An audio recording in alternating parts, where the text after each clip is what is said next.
अस्सलाम वालेकुम। मेरा नाम है मोहम्मद आसिम नसर। आज एक दफ़ा फिर एक नेक्स्ट इम्पॉर्टेंट टॉपिक के साथ मैं हाज़िर हूँ फर्स्ट ईयर कंप्यूटर साइंस के। आज जो हमने टॉपिक डिस्कस करना है वो है चैप्टर 7 से रिलेटेड है और वो टॉपिक है objects of Windows operating system. आज इस इम्पॉर्टेंट टॉपिक को डिस्कस करते हैं। तो आज का जो टॉपिक हमने डिस्कस करना है वो है objects of Windows operating system. तो अब डेफिनेटली ऑब्जेक्ट किसे कहते हैं? ऑब्जेक्ट जो है, अगर कोई भी एनवायरनमेंट है, अब वो ऑब्जेक्ट जो है उसको आइडेंटिफाई हम करते हैं with the help of its characteristics and it's purpose और फंक्शंस। तो अगर हमें उसके कैरेक्टरिस्टिक्स, उसके पर्पस और फंक्शन का पता चलेगा तो फिर हम उस ऑब्जेक्ट को आइडेंटिफाई कर सकते हैं। वैसे लाइफ के हवाले से बात करें तो दो मेन कैटेगरीज हैं ऑब्जेक्ट की। एक नेचुरल ऑब्जेक्ट जिसको अल्लाह ताला ने बनाया, बाकी जो है मैन मेड। अब जैसे अगर हम बात करें objects of Windows operating system, इसका मतलब है ये ऑब्जेक्ट जो है विंडोज़ ऑपरेटिंग सिस्टम के अंदर अवेलेबल है। हम इसको आइडेंटिफाई कैसे करेंगे? इसके कैरेक्टरिस्टिक्स का अगर हम आइडेंटिफिकेशन हमें आती है तो आइडेंटिफाई कैरेक्टरिस्टिक्स को जब हम पिक करेंगे, इंफॉर्मेशन हमें पास आएगी तो हम इस ऑब्जेक्ट को इंडिविजुअली आइडेंटिफाई कर सकते हैं कर सकेंगे कि कौन से ऑब्जेक्ट की हम बात कर रहे हैं। उसके कैरेक्टरिस्टिक्स और डिफरेंट जो उसके फंक्शंस हैं उससे हम सेपरेटली इन ऑब्जेक्ट को आइडेंटिफाई कर सकते हैं। ठीक है, तो ये बेटा आज हमने जो इम्पोर्टेंट टॉपिक चैप्टर 7 का वो है objects of Windows operating system. सबसे पहले जो ऑब्जेक्ट है वो है डेस्कटॉप। अब डेस्कटॉप का मतलब है कि ये ऑब्जेक्ट अगर विंडोज़ ऑपरेटिंग सिस्टम अगर आप इंस्टॉल करते हैं और आपके कंप्यूटर के अंदर अगर विंडोज़ ऑपरेटिंग सिस्टम अवेलेबल है तो फिर ही आप इस ऑब्जेक्ट, इसके कैरेक्टरिस्टिक्स आप इसको अवेल कर सकते हैं, इसके फंक्शंस को आप यूटिलाइज़ कर सकते हैं। ठीक है, तो सबसे पहले जो ऑब्जेक्ट है वो है डेस्कटॉप। ये इसको कहा जाता है कि एंट्री पॉइंट। जब भी आप कंप्यूटर सिस्टम में अगर विंडोज़ ऑपरेटिंग सिस्टम है, अब आप कंप्यूटर को ऑन करते हैं तो सबसे पहले जो आपको ऑब्जेक्ट नज़र आता है वो ये डेस्कटॉप ऑब्जेक्ट ही होता है। It is the entry point two the Windows operating system. Actually desktop is actually the on screen work area. सबसे पहले आपको यही स्क्रीन नज़र आएगी, तो ये स्क्रीन नज़र आएगी, स्टार्टिंग स्क्रीन नज़र आएगी, तो मज़ीद ही आप मज़ीद कोई कमांड एक्शन आप परफॉर्म कर सकेंगे। इसका मतलब है अगर डेस्कटॉप नहीं है तो फिर आप मज़ीद कोई काम ये इस ऑपरेटिंग सिस्टम के ज़रिए कर ही नहीं सकते। तो इसको कहा जाता है desktop is actually the on screen work area. ठीक है, ऑन विच डिफरेंट हमारे पास ऑब्जेक्ट, इसको भी ऑब्जेक्ट कहा जाएगा, विंडोज़ आइकॉन, मेन्यूज़ और डायलॉग बॉक्सेस आते हैं। उसके बाद फिर मज़ीद आप कोई कमांड जो काम करना चाहते हैं वो कर सकते हैं। It contains icons for working with different application. Definitely object है, अगर हम उसको यूज़ करेंगे तो उसका जो भी एक्शन, जो फंक्शन है वो परफॉर्म होगा। That a user needs to interact with on regular basis. It is the first object that appears when Windows is started. जब भी विंडोज़ को आप स्टार्ट करेंगे तो सबसे पहले आपको जो ऑब्जेक्ट नज़र आएगा वो ये डेस्कटॉप ऑब्जेक्ट ही होगा। उसके बाद है नेक्स्ट ऑब्जेक्ट, वो है माई कंप्यूटर। अब माई कंप्यूटर ये भी विंडोज़ ऑपरेटिंग सिस्टम का ही ऑब्जेक्ट है। My computer is a special icon on the desktop. It is very important object use for interfacing with computer. अगर आप कंप्यूटर के साथ इंटरेक्ट करना है, इंटरफेस करना है और आप इसके साथ कम्युनिकेट करना चाह रहे हैं, डाटा गेट करना चाह रहे हैं, प्रोवाइड करना चाह रहे हैं, सेव करना चाह रहे हैं, तो उसके लिए आपको ये माई कंप्यूटर ऑब्जेक्ट इसके ज़रिए ही कर सकते हैं। यही आपको फंक्शन प्रोवाइड करता है। It enable user to see software and hardware of his computer. इसके ज़रिए यूज़र जो है उस कंप्यूटर के अंदर जो भी हार्डवेयर सॉफ्टवेयर अवेलेबल है वो इसके ज़रिए वो देख सकता है, उसको यूटिलाइज़ कर सकता है। It is use to view different resources of computer. The user can access everything of his computer. जैसे इसका हार्डवेयर डिवाइस को एक्सेस करना है तो हमारे कंप्यूटर के ज़रिए करेगा। डिफरेंट जो ड्राइव्स अवेलेबल हैं उसको एक्सेस करना है, फाइल या फोल्डर को एक्सेस करना है, तो इस माई कंप्यूटर ऑब्जेक्ट के ज़रिए ही किया जा सकता है। It shows all the drives in the computer system. Different जो भी रिमूवेबल स्टोरेज डिवाइसेस हैं जिसको अटैच किया जा सकता है, उसको भी इसी माई कंप्यूटर ऑब्जेक्ट के ज़रिए यूज़ किया जा सकता है। These devices are shown as graphical object, और ये डेफिनेटली ग्राफिकल ऑब्जेक्ट के तौर पर ही हमें ये ऑब्जेक्ट नज़र आते हैं और फिर हम इन डिवाइसेस को यूज़ कर सकते हैं। रीसाइकल बिन, और ये भी एक इम्पॉर्टेंट ऑब्जेक्ट है विंडोज़ ऑपरेटिंग सिस्टम का। रीसाइकल बिन, रीसाइकल का मतलब है कि दोबारा इसको यूटिलाइज़ भी किया जा सकता है। ये जो एरिया है इसके अंदर डेफिनेटली कुछ पुट किया जा सकता है, दोबारा उसको यूटिलाइज़ करना चाहते हैं तो यूटिलाइज़ किया जा सकता है। Recycle bin is a special folder of Windows on hard disk. It is a temporary storage area.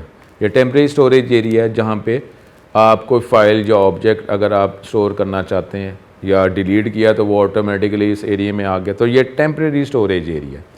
It is as an icon on desktop. It contains files and folders that are deleted from the hard disk. अगर आप working कर रहे हैं definitely कोई files या folders को आप delete भी करना चाहेंगे, तो अगर आपने कोई फाइल या फोल्डर को डिलीट कर दिया तो वो जिस एरिया के अंदर टेम्प्रेरी उसको होल्ड किया जाएगा, रखा जाएगा, उस एरिया को रीसाइकल बिन कहा जाता है। विंडोज सेट है स्टोरेज एरिया।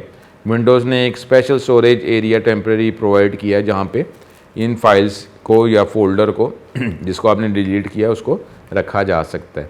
विंडोज सेट है storage area on the hard disc for storing all deleted files and folders. ठीक है, एनी फाइल और folder deleted from the hard disk is automatically transferred to this specific area that is called the recycle bin।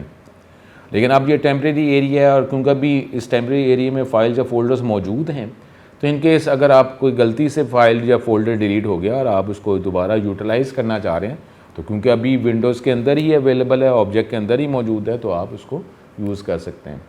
These files और folders can be restored from the recycle bin. तो इसको restore किया जा सकता है recycle bin से to their original location, जहाँ से भी फाइल को डिलीट या फोल्डर को डिलीट किया था। अगर आप इसको रिकवर करना चाहते हैं, रीस्टोर यूटिलाइज़ करना चाहते हैं, तो आप रीस्टोर की कमांड देंगे तो ऑटोमेटिकली जिस जगह से फाइल या फोल्डर को डिलीट किया गया है वहीं पे ऑटोमेटिकली इसको पुट कर दिया जाता है। उसके बाद है माई डॉक्यूमेंट्स। माई डॉक्यूमेंट ये भी एक स्पेशल ऑब्जेक्ट है ऑफ विंडोज़ ऑपरेटिंग सिस्टम का। अगर ये एक स्पेशल फोल्डर है, डेफिनेटली ये भी डेस्कटॉप पे अवेलेबल है। It is automatically created when Windows is installed. Definitely ये हम पढ़ी ऑब्जेक्ट्स हैं विंडोज़ के। इसका मतलब है जैसे ही विंडोज़ ऑपरेटिंग सिस्टम आपके कंप्यूटर में आप इंस्टॉल करते हैं तो ये सारे ऑब्जेक्ट्स आपको प्रोवाइड कर जाते हैं, आप इसको यूटिलाइज़ अवेल कर सकते हैं। Many window based application use my document folder as a default folder for storing files. ये डिफ़ॉल्ट का मतलब है ऑटोमेटिक फ़ोल्डर। नॉर्मली आप कोई फ़ोल्डर एरिया तो प्रोवाइड करते ही हैं जहाँ पे उस फाइल्स को सेव किया जाता है, बनाया जाता है, लेकिन अगर आप कोई खुद से कोई लोकेशन सेट नहीं करते तो default area for storing any type of file is that specific my documents folder. अगर आप एरिया बता रहे हैं तो फाइल तो उधर ही सेव होगी, लेकिन अगर आप नहीं बताते तो automatically file is created in this specific My Documents folder. These application may include MS Word, Access, Excel। कोई भी अगर आप ये एप्लीकेशन यूज़ करते हैं और फाइल सेव करते हैं तो आप फोल्डर ड्राइव नहीं बताते तो ऑटोमेटिकली माई डॉक्यूमेंट्स के अंदर उस फाइल को सेव किया जाता है। ये भी अभी हो जाता है अगर हम तवज्जो नहीं करते कि फ़ाइल तो हमने सेव कर दी तो फिर ये ज़हन में नहीं रहा कि फ़ाइल कहाँ सेव हुई है, क्योंकि हमने कोई लोकेशन बताई नहीं है, तो फाइल नॉर्मली वो माई डॉक्यूमेंट्स के फोल्डर में ही होती है।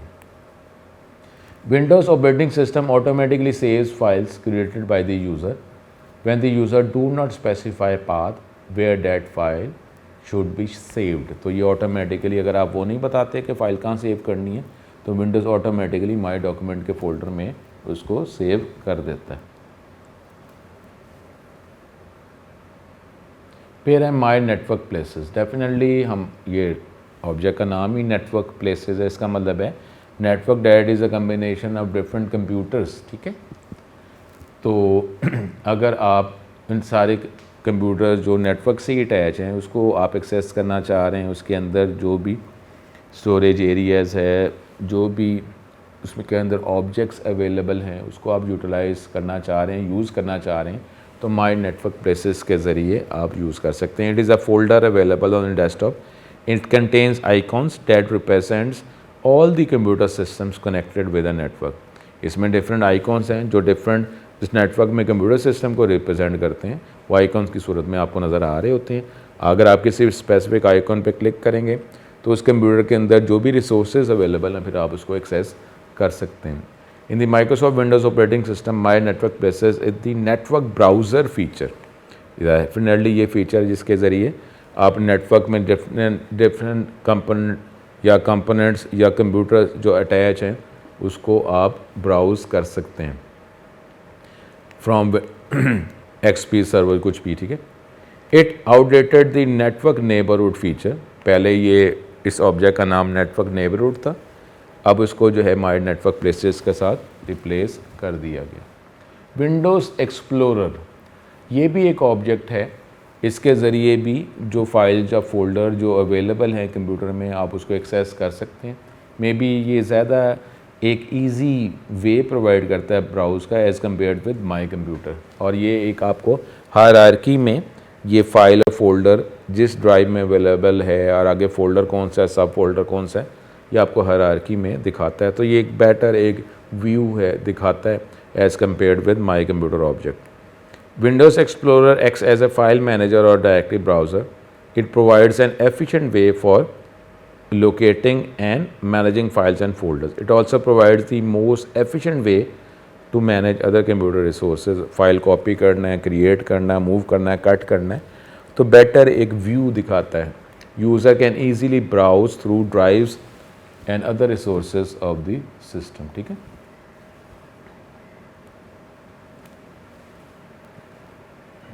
इसके बाद है इंटरनेट एक्सप्लोरर। ये वेब ब्राउज़र है जिसके ज़रिए इंटरनेट पे जो भी वेबसाइट्स अवेलेबल हैं आप उसको विज़िट कर सकते हैं, ब्राउज़ कर सकते हैं। और अब लेटेस्ट जो है विंडोज़ का वो ब्राउज़र कौन सा है, Microsoft Edge. Internet Explorer is a web browser. It is a part of Microsoft Windows operating system. It is use to access information on the internet. इसके ज़रिए आप इंटरनेट पे जो भी वेबसाइट्स अवेलेबल हैं आप उसको एक्सेस कर सकते हैं। विंडो, अब ज़रा ज़हन में रख लें ये वर्ड है विंडो, और जब हम विंडोज़ की बात करते हैं तो विंडोज़ की बात करेंगे तो वो ऑपरेटिंग सिस्टम है। विंडो की बात करेंगे तो ये एक ऑब्जेक्ट है ऑफ विंडोज़ ऑपरेटिंग सिस्टम, ठीक है। It is a basic building block of all the graphical object जैसे मेन्यूज़, डायलॉग बॉक्सेस, कमांड। अब जो भी हम सॉफ्टवेयर एप्लीकेशन चलाते हैं उसको किसी ना किसी एक रेक्टेंगुलर एरिया में वो शो करता है। That rectangular area is called a window, ठीक है। Different applications start in different window objects. For example, Windows Explorer, जो भी आप सॉफ्टवेयर चलाते हैं, एप्लीकेशन चलाते हैं, वो सेपरेटली किसी एक स्पेसिफिक रेक्टेंगुलर एरिया में वो शो करता है, और कमांड देंगे तो उसका इफेक्ट उसी स्पेसिफिक विंडो में ही आपको प्रोवाइड किया जाएगा, ठीक है। तो ये ज़रा ज़हन में रख लें। जब आप विंडोज़ करते हैं तो normally it means the Windows operating system, और जब आप विंडो की बात करते हैं तो it is an object of Windows operating system, ठीक है। कंट्रोल पैनल की अगर हम बात करते हैं, कंट्रोल पैनल ये भी एक स्पेसिफिक फ़ोल्डर है जिसके ज़रिए जो विंडोज़ ऑपरेटिंग सिस्टम है इसको हम मैनेज कर सकते हैं। इसको जो है आप जो है इसके जो डिफरेंट ऑब्जेक्ट्स हैं डिफरेंट प्रॉपर्टी उसकी सेट कर सकते हैं। The control panel is a specific folder that contains the administrative tools. ये फोल्डर है जहाँ पे एडमिनिस्ट्रेशन, अगर आप सिस्टम इस ऑपरेटिंग सिस्टम की मैनेजमेंट करना चाह रहे हैं तो आप इस ऑब्जेक्ट के ज़रिए कर सकते हैं। Use to perform system management task, जैसे आप कोई हार्डवेयर डिवाइस उसको इंस्टॉल करना है, अनइंस्टॉल करना है, सॉफ्टवेयर को इंस्टॉल करना है, अनइंस्टॉल करना है, डिफरेंट सिस्टम रिसोर्सेज को मैनेज करना है, प्रिंटर जो है इसको शेयर करना है, अटैच करना है, डिटैच करना है, डेट टाइम सेटिंग, कुछ भी आप ऑपरेटिंग सिस्टम से रिलेटेड अगर आप कोई मैनेजमेंट करना चाह रहे हैं और सेटिंग्स करना चाह रहे हैं डिफरेंट ऑब्जेक्ट्स की, तो इसके ज़रिए किया जा सकता है, ठीक है। फिर है हमारे पास स्टार्ट बटन। स्टार्ट बटन असल में एक बटन है जो बिल्कुल जब हम विंडोज़ ऑपरेटिंग में चलाते हैं तो सबसे नीचे एक बार शो होती है, that is called task bar. तो टास्क बार के लेफ्ट मोस्ट एरिया पे एक बटन प्रोवाइड किया जाता है, that is called start button, ठीक है। The start button is located at the left most side of the task bar और actually start button is the gateway, यानी इसके ज़रिए जो भी प्रोग्राम्स आपके कंप्यूटर में इंस्टॉल हैं आप उसको एक्सेस कर सकते हैं। क्योंकि ये टास्क बार सबसे नीचे एंड पे बार है, तो नॉर्मली जब इस पर क्लिक करेंगे तो एक मेन्यू आप ऊपर की तरफ पॉप अप होगा और जिसके अंदर आपको डिफरेंट जो सॉफ्टवेयर इंस्टॉल किए हैं वो आप कर सकते हैं। इसके अलावा जो प्रिंटर्स हैं उसको आप इंस्टॉल हैं वो आप देख सकते हैं। When start button is click, a menu known as start menu appears on the desktop.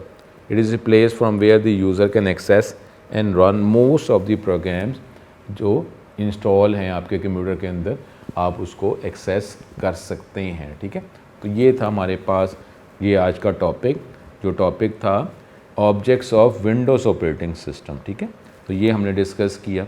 और ये सारे ऑब्जेक्ट जो हैं जब आप विंडोज़ ऑपरेटिंग सिस्टम से इंस्टॉल करते हैं तो फिर ही आप ये इन ऑब्जेक्ट्स की फंक्शनैलिटी जो है वो अवेल कर सकते हैं। ठीक है, मैं उम्मीद करता हूँ कि आज का ये टॉपिक जो लेक्चर जो है आपको क्लियर हो गया होगा। ये चैप्टर 7 से रिलेटेड था, objects of Windows operating system, इसको हमने डिस्कस किया। अपना बहुत ज़्यादा ख्याल रखें। नेक्स्ट किसी और लेक्चर में फिर किसी और इम्पोर्टेंट टॉपिक के साथ आपसे मुलाकात होगी। तो आज का ये टॉपिक जो है वो हम कंप्लीट करते हैं और वो है objects of Windows operating system. अल्लाह हाफ़िज़। नेक्स्ट दोबारा किसी और टॉपिक के साथ मुलाकात होगी। अल्लाह हाफ़िज़।